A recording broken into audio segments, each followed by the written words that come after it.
4.15 총선 완전 정복. 김현정의 뉴스쇼 4.15 총선 특집.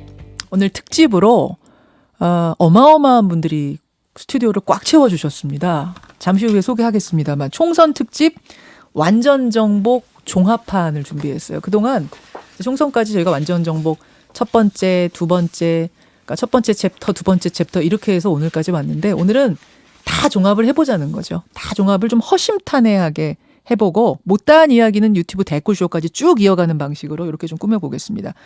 4.15 총선 완전 정복 종합판 출연자 소개합니다. 우선 완전 정복 선생님이셨던 김민하 평론가 어서 오십시오. 제가 선생님이었군요. 모르고 오셨었어요? 전 선생님이라기보다는 그냥 뭐 정치 덕후로. 근데 저 이 완전 정복은 저의 동무된 줄 알았는데 이렇게 다들 나오셔서 코너 이름을 바꿔야 되지 않을까. 어떻게 해요? 코너 이름은 김민하로 하는 게 어떨까요? 그건 무슨 말입니까? 김준일의 김, 민동기의 민, 김민하의 하. 김민하로. 밖에서 한참 고민하더니 그거 연구하고 있어요. 오늘 코너에는 김민하. 야, 홍보 톡톡히 하신다. 네, 감사해요. 김민하 평론가 함께 하시고. 그 옆으로는 민동기 기자 어서 오십시오. 안녕하십니까. 야, 사실 댓글쇼 우리 애청자들한테 익숙한 얼굴이지만 본방송에는 지금 이게 대타 출연 후 얼마 만이십니까? 거의 한 1년 넘은 것 같은데요. 그러니까요. 네. 반갑습니다. 네, 반갑습니다. 오늘 총선 특집이라고 더 얼굴이 동글동글하신 느낌. 아, 그래요? 네. 항상 동그랍니다. 예, 오늘 활약을 기대하겠고요. 옆으로는 하트 PD 어서 오세요. 본방에서도 하트 PD인가요? 죄송합니다.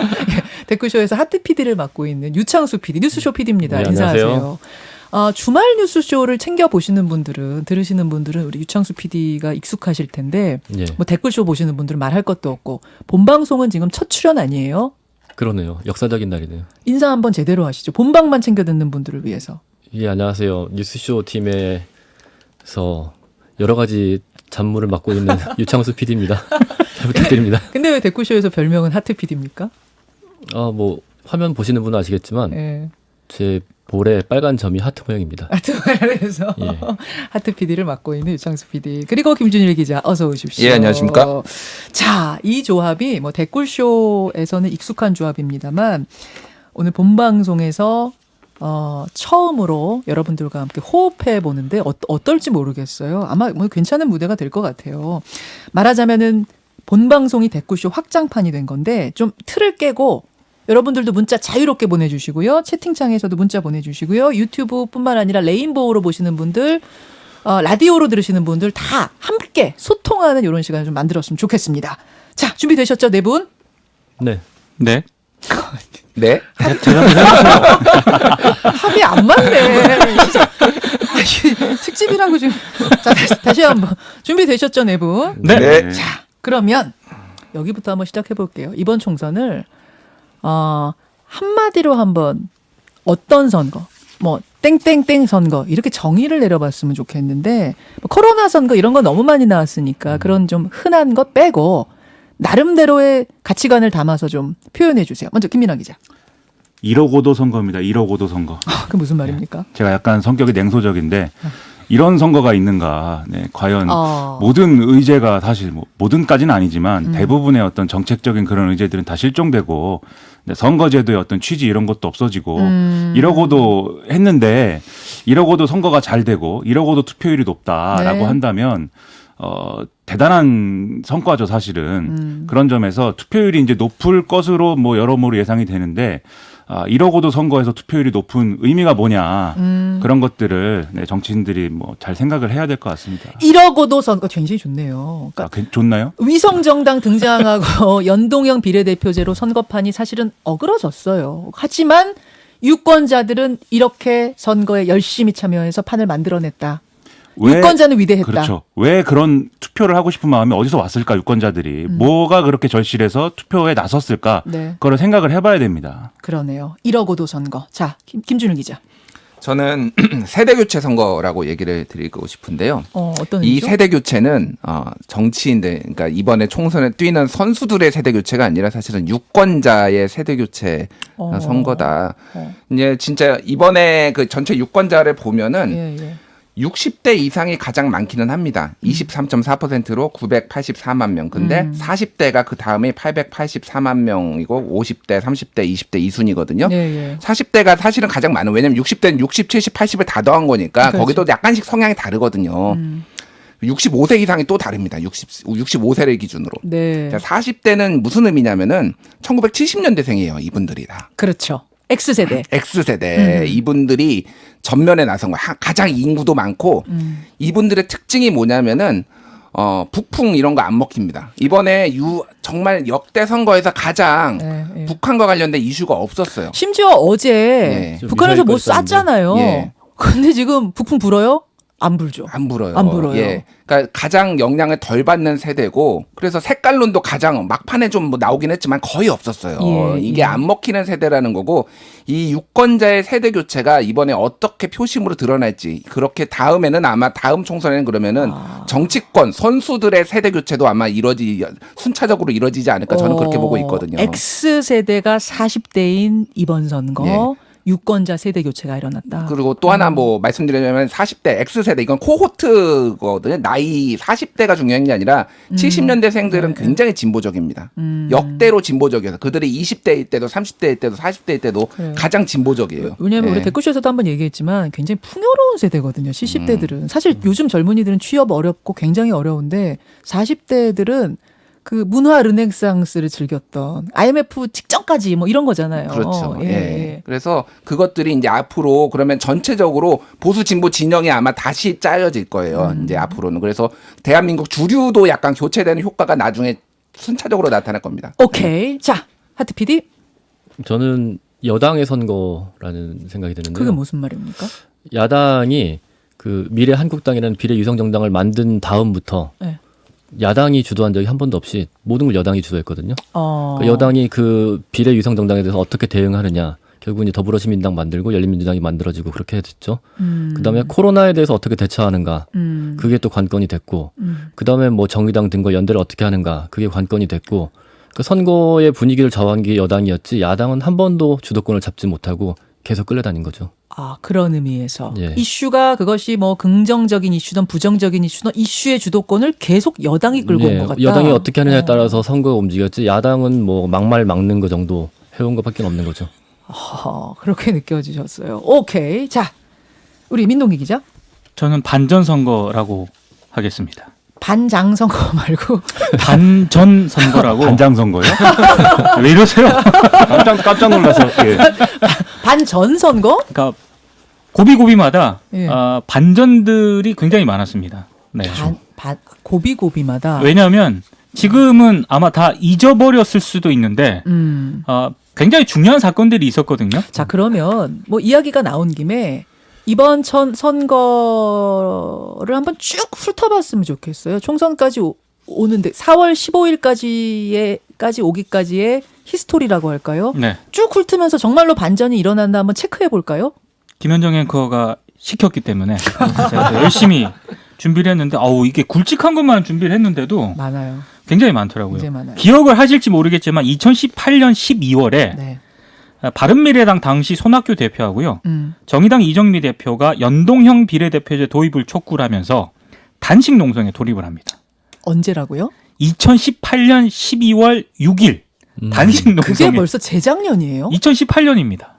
저는 그때 인터뷰했던 게 또렷한데 그렇게 오래된지 몰랐는데. 그러니까 작년이 아니고요. 2018년입니다.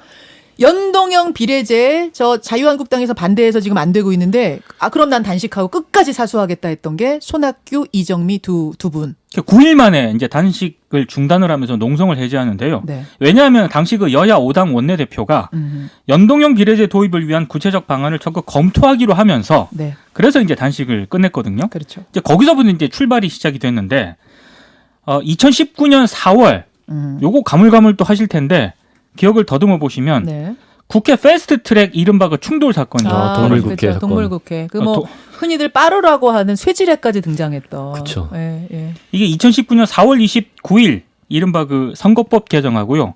공수처 신설 법안 등에 대한 패스트트랙 지정을 4월 29일에 이제 시도를 하는데 다들 화면을 기억하실 겁니다. 자유한국당 의원들 당시 예. 당직자들이 국회 행정안전위원회 회의실 앞에서 아유. 저지 농성을 벌였고 네. 이 과정에서 폭력 사태가 발생했고 그렇죠. 국회 아수라장됐고요. 신조어 등장했죠. 동물국회. 그렇죠. 예. 지금 이게 아직까지 여파가 미치고 있습니다. 왜냐하면 여야 의원들이 고소고발했거든요. 맞아요.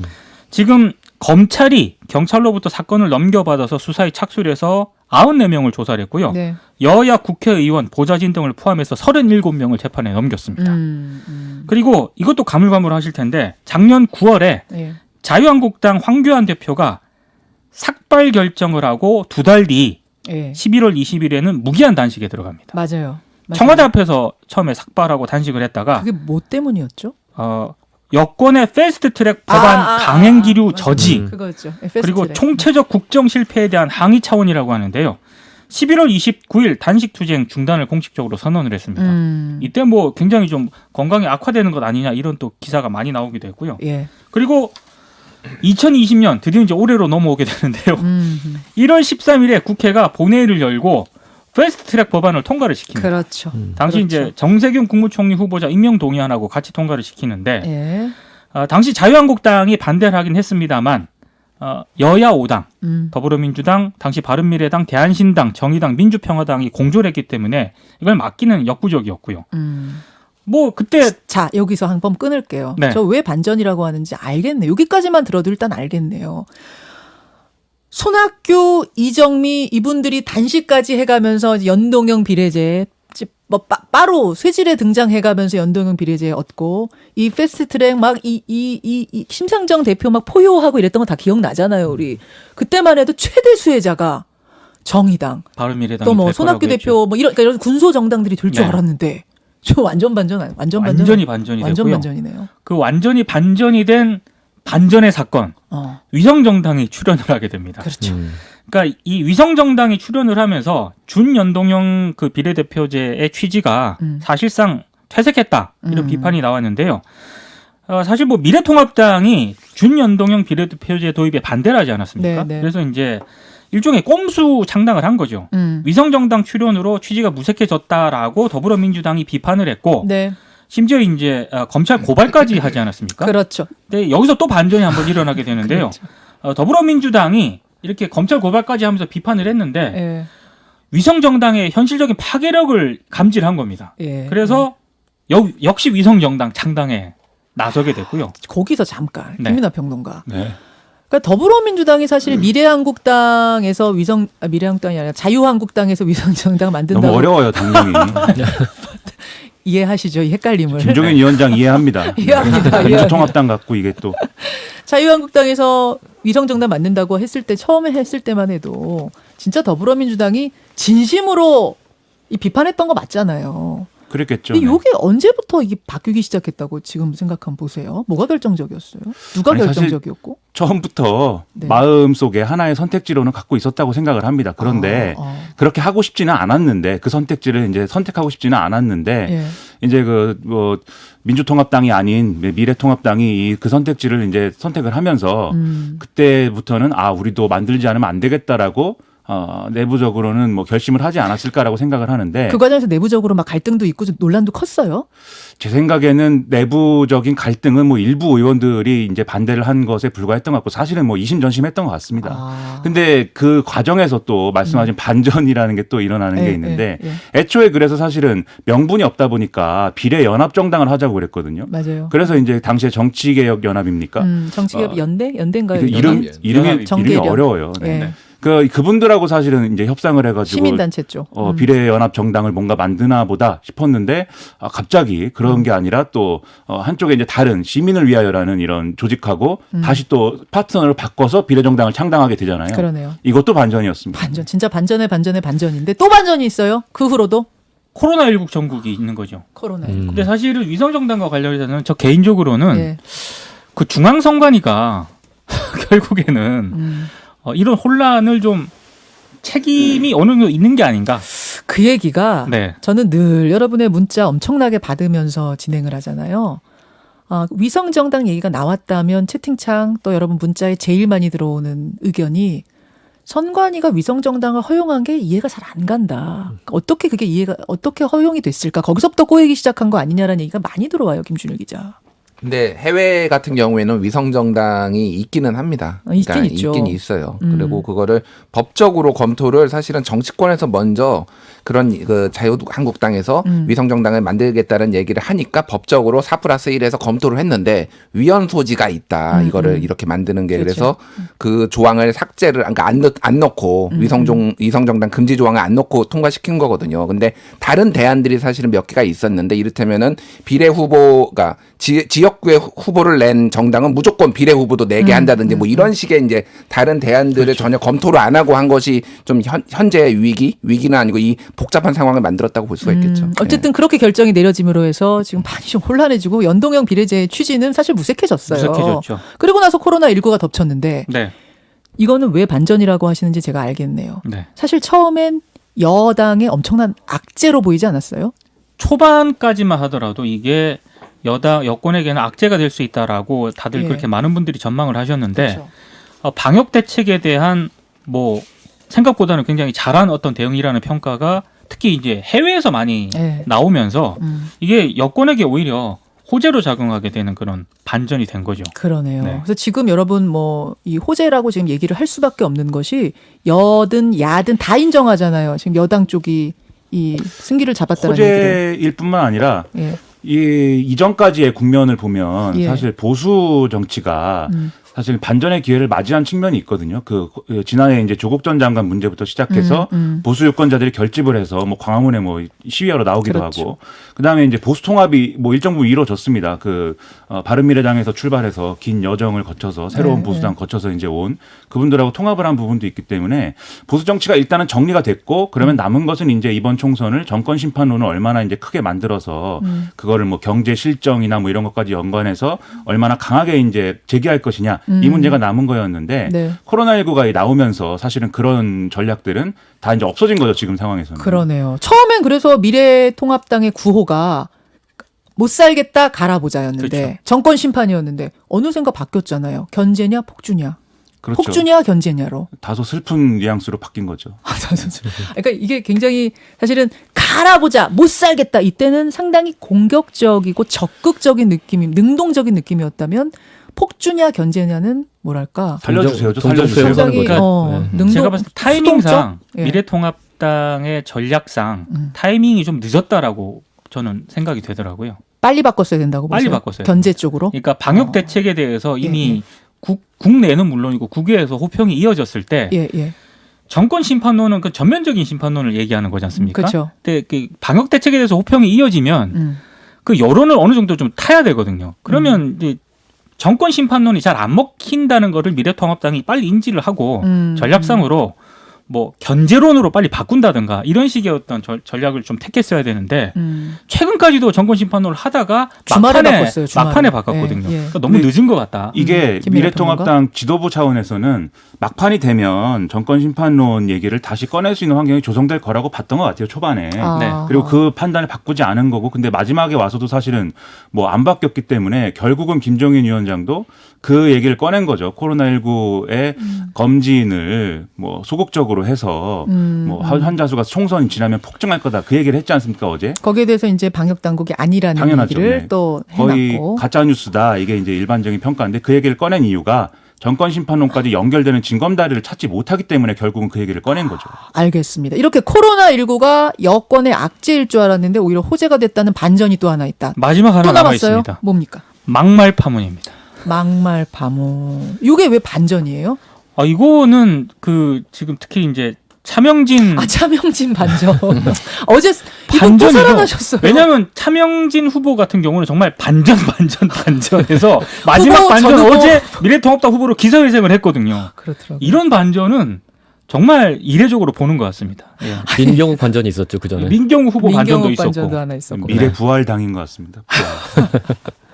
야, 차명진 후보의 어제 반전은 네. 진짜 깜짝 놀랐어요. 이렇게 네. 반전이 되기도 하는구나. 근데 저는 개인적으로 이런 의문을 좀 가지고 있거든요. 예, 예. 굳이 윤리위원회를 거치지 않고 미래통합당이 최고위에서 이렇게 제명 결정을 했어야 했을까? 그 왜요? 빨리 하려고 그런 거 아니에요? 근데 빨리 이제 제명하려고? 법원이 그 과정을 문제 삼지 않았습니까? 가처분 신청 절차를. 인용을 하면서 윤리위를 거치지 않고 최고위에서 결정을 할 정도로 네. 이게 급박한 상황이었다고 보지 않는다라는 게 법원 판단이거든요. 그 미래통합당 지도부에서 이걸 관련 몰랐을까? 그 점에서 이제 미래통합당에 암울한 내부 사정이 있는 건데 그러니까 윤리위가 애초에 제명을 처음에 해줬으면 사실 문제는 없는 거죠. 예, 그렇죠. 예. 근데 그게 아니라 탈당 권유를 결정하지 그렇지. 않았습니까? 그 탈당 권유를 결정한 과정에는 그 윤리 내부에 뭐 이견이나 이런 게 분명히 있었을 것이고 그것은 근본적으로 미래통합당이라는 당이 그리고 그 당을 지지하는 지지층이 네. 아주 극단적인 이제 극렬 지지자 극우 측의 이제 극렬 지지자와 예. 다소 이제 합리적 보수를 해야 된다고 믿는 중도층이 이제 나눠져 있기 때문에 어허. 그런 결과가 나온 거죠. 그리고 그 윤리위의 어떤 그런 이견을 억누르려고 이제 최고위가 무리수를 두다 보니까 아, 차명진이 뭘 잘못했어요? 왜 지금 뭐 하는 겁니까 우리 당? 이렇게 나오는 지지자들이 많았다는 거죠. 그 홈페이지에 몰려가서 뭐 도배를 했다는 거 아닙니까? 네, 예. 그런 사정이 있는 거죠, 사실. 알겠습니다. 자, 여기까지 보면 됩니까? 마무리하겠습니다. 세상에 히스토리만 4월 15일까지 히스토리만 쭉 훑어도 시간이 이렇게 갈 만큼 참 파란만장했네요. 파란만장했어요. 그러면 이제 오늘의 상황에서 오늘 현재에서 격전지를 좀 한번 봤으면 좋겠는데 말입니다. 그 격전지를 보는 게 또 결국 전체 판세를 보는 거니까요. 뭐 우리가 잘 아는 격전지들 그 종로 같은 경우 또 광진을 같은 경우 동작을 같은 경우 이런 경우를 빼고 내가 생각하는 격전지 이곳을 주목해 주십시오. 어디 있을지. 김준일 기자부터 갈까요? 예, 저는 이 지금 여론조사 결과가 굉장히 많이 발표가 됐잖아요. 지역구마다. 예. 그런데 이게 쏠림 현상이 있어요. 그래서 예를 들면 뭐 광진을 뭐 동작을 이런 그렇죠. 데는 언론사마다 엄청 많이 했어요. 그래서 맞아요. 막 10개씩 돼요. 근데 서울에 한 3분의 1 정도는 아예 여론조사가 발표 안 된 곳들이 있습니다. 그러니까 자체적으로 후보들이 하는 건 있어도 예, 예. 언론사는 안 한다는 거죠. 언론사를 신경 아예 안 썼다는 거죠. 왜냐면 하나 추가할 때마다 돈이 더 들어가니까 엄청 들어요. 빼요. 그러니까 그래서 그런 데가 비싸요. 3분의 1이 있는데 대체로 그런 데는 네. 결과가 예측이 되니까 안 하는 게 많은 거 아니에요? 예측이 되거나 아니면은 뭐 이렇게 유명한 후보가 아니거나 둘 중에 그렇죠. 하나인데 제가 그 중에서 여론조사 결과가 한 번도 발표가 안 된 공식적으로 발표가 안 된 곳이 있는데 예. 강서구 갑에 강선우 구상찬 후보. 강선우 구사 여기 지금 거기네요. 금태섭 후보 금태섭 의원이 후보. 있다가 예. 경선 탈락한. 그렇죠. 예. 그러니까 여기에서 누가 되느냐가 굉장히 아. 주목할 필요가 있다. 왜 그러냐면요. 만에 하나 이제 강선우 후보가 떨어질 경우에 민주당이 떨어질 경우에. 질 경우에는 이제 이게 조국 사태의 연장선상에서 후폭풍이 있을 거다라는 거예요. 그러니까 왜 경쟁력 있는 후보를 하고 또 되지 않을 후보를 이렇게 했느냐라는 거고 그 얘기는 그 경기 안산 단원을의 김남국 후보와 박순자 후보들. 김남국 후보가 이거는 여기는 여론조사 결과가 많이 나왔어요. 네네. 그래서 유리한 걸로 나왔는데 최근에 막판에 이제 팟캐스트에서 여성 비하 논란이 있으면서 어떻게 이제 표심이 될지 모르는데 어쨌든 여기서 만에 하나 김남국 후보가 또 떨어진다라면은 여러 가지 이제 당 내부에서 그런 문제 제기가 나올 거고 개인적으로 또 이제 그런 반대쪽에서는 좀 관심 있는 데가 이제 춘천. 김진태 그 허영 후보가 지금 붙었죠. 저기 미래통합당 김진태, 예, 민주당 허영. 그러니까 허영 후보가 뭐 앞서기도 하고 뒤지기도 하는데 이게 왜 의미가 있냐면 김진태 의원은 미래통합당 내부에서의 태극기 부대를 상징하는 사람이에요. 그렇죠. 그러니까 아닌 사람들은 이제 밖으로 나가버릴 거예요. 우리 공화당이나. 그렇죠. 그러니까 이게 얼마나 그러니까 파괴력이 있는지 내부에서 한가름, 그러니까 좀 이게 바로미터가 될 거예요. 앞으로 태극기 부대랑 어느 정도 손을 잡고 갈지에 대한 그 바로미터가 될 거기 때문에. 오케이. 예. 세 군데. 자, 하트 PD. 저는 박근혜 전 대통령을 지지하는 이른바 친박 세력이 이번에 어떻게 되느냐가 궁금한데 친박 팔적으로 지목된 사람들이 있어요. 뭐 서청원, 최경환, 홍문종, 윤상현, 이장우, 김진태, 이정현 이런 분들인데 네. 이런 분들의 상황을 보면은 뭐 서청원 전 대표는 우리공화당의 2번, 또 홍문종 의원은 지금 단식 중이지만 친박신당의 2번 뭐 이렇게 비례대표를 받았는데 네. 쉽지 않은 상황이고요. 또 최경환 의원은 구속됐고 윤상현 의원은 인천 동구 미추홀 을에 출발을 했는데 우세지만 굉장한 박빙으로 지금 나오고 있고요. 이장우 의원은 대구 동구 이쪽은 뭐 우세한 상황이지만 김진태 의원 지금 말씀하셨지만 춘천에서 박빙이고 네. 이정현 전 대표는 영등포 을에 출마했지만 지금 한참 밀리는 열세로 나오고 있거든요. 이번 선거를 통해서 친박 팔적 이른바 친박 세력들이 끝나는 건가? 그러면 박근혜 전 대통령 당시에 그 국정농단이 이번 선거를 통해서 완전히 종식이 되는 건가 아니면은 또다시 살아남아서 그 친박 세력이란 것들 또 규합이 될 것인가. 결집할 것인가. 아, 지금 그분들 당은 안 읽어주셨는데 다 소속이 다르죠. 무소속도 지금 있고. 뭐 우리공화당, 친박신당, 네. 무소속, 미래통합당 뿔뿔이에요. 다양합니다. 얼마나 살아남을 것인가, 예. 얼마나 새가 또 규합이 될 것인가, 아니면 이대로 해체될 것인가. 예, 지금 상황으로는 뭐 8명 중에 많이 살면 2명 정도 되지 않을까. 그럴 보이네요. 걸로 보이죠. 야, 김민하 평론가. 저는 네, 그 어느 미래통합당 뭐 후보인데 차명진 차명진 후보는 후보. 과연 표를 얼마나 얻는 것인가 아, 네, 좀 궁금합니다. 차명진 후보. 끝.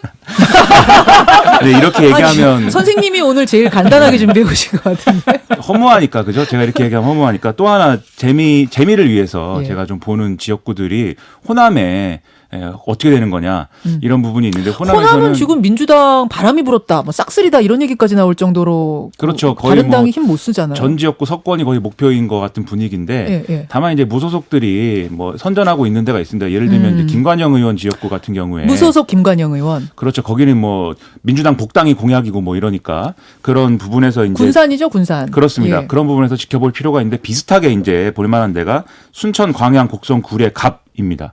이 지역구가 재밌다고 생각하는 거는 예. 원래 이제 여기가 이정현 의원 지역구였죠. 지난번에는. 맞아요. 그리고 이제 이 지난 총선에서는 이정현 의원한테 전 의원한테 진 사람이 이제 노관규 후보였는데 이 노관규 후보가 또 이 진 다음에 왜 졌는지를 페이스북에 쓰는 과정에서 당시에 이제 문재인 대표가 방문을 한 게 좀 악영향을 미치지 않았을까라고 얘기하는 사람들도 있는데 문재인 대표의 방문을 제가 말리지 못했다 이렇게 썼거든요. 그러니까 사실 이게 그때는 이제 호남 분위기가 예, 예. 차기 대권 주자에 대한 어떤 이견 이런 것 때문에 문재인 대통령을 별로 좋아하지 않는다. 뭐 이런 이제 평가들이 있었기 때문에 이제 이런 걸 한 건데, 근데 지금 이제 무소속으로 나와 있단 말입니다. 그렇죠. 그리고 또 여기 전략 공천된 분은 검찰 출신인 소병철 후보예요. 그러니까 여당으로 지금 전략 공천된 당을 분이. 좀 얘기해 주시면 소병철 후보가 민주당 후보로 나와 여당 있는 후보고. 거고 노관규 후보가 무소속인 무소속으로 뛰고 있는 거예요. 그렇죠. 이런 대결 구도이기 때문에 지금 여론조사 등등을 이제 종합을 해보면 뭐 앞서거니 뒤서거니 하지만 뭐 박빙 구도다라고 볼 수가 있는 것이고, 그러니까 이런 부분에서 또 이 지역구에서 또 상당히 또 뜨거운 이슈가 선거구를 잘못 획정했다라는 부분이 있습니다.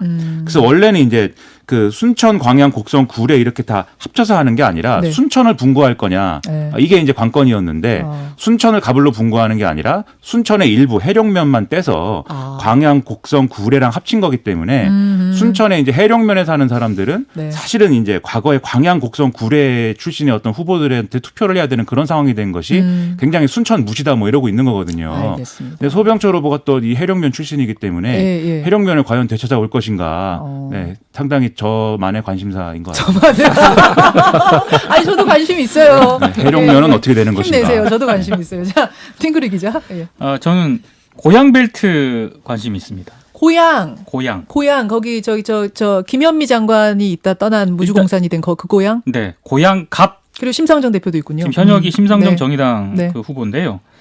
마지막 여론조사에서는 심상정 후보가 앞서는 것으로 나왔거든요. 근데 그 뒤에도 계속 여론조사를 하지 않았습니까? 예. 근데 어제 이제 제가 좀 알아보니까 네. 의외로 지금 거기가 박빙 지역이다. 예, 그래서 민주당 문명순 후보가 뭐 쫓아왔다는 얘기도 있고 어부지리로 미래통합당 후보가 결과적으로 유리하게 될 것이다라는 전망도 있고 소문이 그냥 무성하군요. 굉장히 거기는 소박빙 이런저런 지역으로 얘기들이. 거기가 이제 분류가 되면서 예. 결과가 어떻게 될지 저도 이제 관심이고요. 네. 그리고 이제 고향 정도 좀 관심인데 그 미래통합당 김연아 후보하고 그러니까요, 거기. 예. 그리고 민주당에서는 이제 이용 후보지 예. 않습니까? 그러니까 부동산 정책을 가지고 김연아 후보 같은 경우에는 굉장히 이제 그 뛰고 이번 있고. 선거에서 이제 이슈를 부각을 했고 또 이용우 후보 같은 경우에는 카카오뱅크 또 출신이지 않습니까? 금융 전문가. 금융 전문가. 그래서 여기도 처음에는 이용 후보가 앞서는 것으로 나와 있는데 여기도 지금 뭐 박빙이라는 그런 얘기가 있어서 접전 지역으로 분류를 하더라고요. 거기도. 네. 그리고 이제 저는 이제 정의당에 좀 관심이 많은데 경남 창원 성산 있지 않습니까? 아, 거기요. 정의당 여영국 후보. 결국 진보 단일화 안 된 거기. 진보 단일화 안 돼가지고요. 여영국 후보가 다소 조금 밀리지 않느냐라는 그런 전망을 많은 분들이 하시더라고요. 그럴 수밖에 없는 것이 진보 거기는 후보가 3명 나왔거든요. 그렇습니다. 민중당, 무소속, 정의당까지. 예. 그래서 정의당이 지역구에서 민주당이구나. 네. 민주당, 민중당. 정의당이 정의당까지. 지역구에서 어느 정도 의석을 확보할 수 있을 것인가 저 개인적으로는 예, 관심인데 지금 뭐 이렇게 보면은 다 지역구가 박빙 지역으로 분류가 돼서 결과에 굉장히 좀 관심이 있습니다. 알겠습니다. 일단 그 수도권의 경우에는 부동산 정책에 대한 거부감이 상당히 있는 것 같습니다. 그렇기 때문에 김현미 장관에 대한 네. 어떤 거부감이 세고 여기도 지금 목동 스튜디오지 않습니까? 네네. 제가 여기 올 때마다 목동 요 아파트들을 지나가는데 네. 김현미 장관을 굉장히 그 미워하는 그런 현수막에 걸린 걸 굉장히 많이 봤거든요. 아하. 아마 고향도 비슷하게 신도시 지정하고 이러면서 우리는 뭐냐 이런 분위기가 있어서 고향에서 이제 범진보 이른바 이 세력이 불리한 측면이 있는 것 같고 그리고 말씀하신 창원 성산의 경우에는 네. 지난번 선거에서도 사실 뭐 이 범진보 후보들이 많이 앞서간다 여론조사 이렇게 봤는데 여영국 후보 많이 앞서간다 이렇게 봤는데 사실 실제로 열어보니까는 아주 박빙으로 승리한 500표 지역이거든요. 차이였죠. 네, 그렇죠. 네, 네. 그렇기 때문에 이번에 사실 여론조사가 또 그렇게까지 우호적이지 않기 때문에 네. 사실 가능성이 크지 않지 않나라고 그렇게 좀 판단이 됩니다. 그렇죠. 지금 그럼 다른 당이 얼마나 높길래 이러실 텐데 미래통합당 후보가 거기서 아주 박빙 승부를 할 만큼 사실은 선전하고 있는 곳입니다. 그래서 말씀하신 대로 단일화 무산이 어떻게 될지 궁금하다. 그렇습니다. 자, 참 이게 네 분이 저까지 5명이 모이니까 한 마디씩만 해도 시간이 훌쩍 가는데요. 댓글쇼로 넘어가기 전에 지금 한 2분 20초 남았거든요. 무슨 얘기를 하면서 마무리를 지어야 하나? 제가 이거를 좀 말씀드릴게요. 하세요. 자, 예. 총선 다음 날 내일이죠. 내일 신문의 헤드라인을 한번 주목해 보십시오. 왜요? 예, 왜냐하면은 123석이 지난 2016년에 민주당이 얻은 의석이고 122석이 지금의 그러니까 새누리당 지금의 미래통합당 지금의 새누리당이 아니 아니고 지금 그때 새누리당 지금의 미래통합당 민주통합당 나뉘는 정신을 차리십시오. 정신을 헷갈리면 안 됩니다. 자, 예. 의석수가 다 늘 거예요. 저는 그렇게 전망합니다. 그러니까 당시 123, 122였는데 예. 거대 양당이 예. 거대 양당이 둘 다 늘 것이다. 둘 다 의석수가 늘 거예요. 아니 지금 삼당이 박형준 없으니까. 예. 박형준 위원장은 우리 100석도 힘들어요 이러고 있는데 아니라고 보세요. 일단 그건 아니에요. 저는 아니고요. 그러니까 국민의당 38석이 없어졌어요. 그래서 둘 다 약간씩 늘 거예요. 더 민주당은 많이 늘고 미래통합당도 소폭 늘 거라고 봅니다. 그러면 이걸 해석의 여지가 굉장히 많아요. 다 승리했다라고 할 수도 있고요. 이를테면 그 다음에 그러면 이제 책임 누가 질 것이냐, 뭐 황교안 대표가 사퇴를 할 것이냐 말 것이냐 이제 책임론까지 이게 같이 맞물려서 돌아가는 거를 좀 지켜볼 필요가 있습니다. 사실은 이제 지금 말씀하신 그 부분들이 관전 포인트가 되는 거 아닙니까? 이번 선거의 4.15 총선의 관전 포인트가 될 텐데 저도 몇 개만 보태자면 저는 3당이 누가 되느냐가 궁금해요. 지금 이제 사실 거대 양당이 더 늘면 늘었지 줄 가능성은 없잖아요. 의석수가. 그럼 1, 2위는 뭐 누가 됐든 1, 2위는 양당이 되는 거라고 볼 때 그럼 3당은 누가 되느냐. 이 3당이 왜 중요하냐. 결국 당장 공수처장 뽑을 때 비토권을 가지는 게 3당이더라고요. 3당이 싫다 그러면 공수처장 안 돼요. 그런 상황. 3당이 세 번째 당이 굉장히 중요한 역할. 그래서 거기가 누가 될 것이냐. 저는 사실은 그걸 관전 포인트로 보고 있고 하나는 어디입니까? 대권 주자들의 운명. 그러니까 이낙연, 황교안 이 두 분 말고도 좀 각각 많잖아요. 뭐 오세훈, 홍준표 이분들 어떻게 될 건가도 굉장히 정치판 지형에 큰 영향을 줄 것 같은데 자 일단 여기서 본방송 마무리 짓고 지금 우리 하트 PD는 몇 마디 못했죠. 그러게요.